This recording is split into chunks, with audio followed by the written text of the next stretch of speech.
Raconter la guerre, quels que soient les risques, les interdits, les contraintes techniques.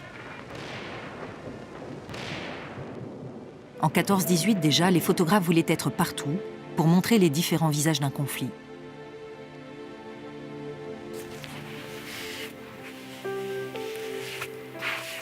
Avec près de 110 000 clichés de la sale guerre, plus de 92 000 plaques de verre numérisées, la section photographique des armées a constitué l'un des fonds les plus documentés sur la Première Guerre mondiale.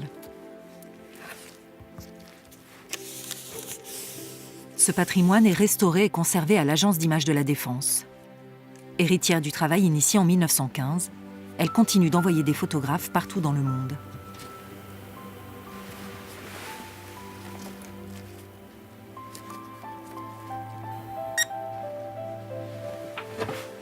Cent ans plus tard, ces photographies ont encore des choses à nous apprendre. Si elles ont inauguré la guerre des images, elles ont surtout nourri l'imaginaire de toute une génération de photojournalistes qui, depuis, se passent le relais.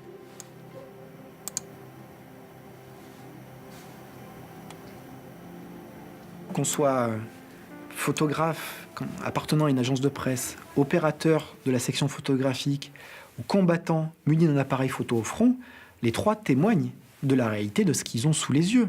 Les trois mettent en scène la réalité qu'ils ont sous les yeux. Ce qui va singulariser la production combattante, c'est, hormis le cas des volontés éditoriales d'apparaître dans le miroir parce qu'on se fait de l'argent, parce qu'il y a une relation économique et commerciale à la photographie qui se noue, c'est la première ambition du photographe mobilisé, ça va être de témoigner. Et de témoigner de sa vie et de son expérience combattante.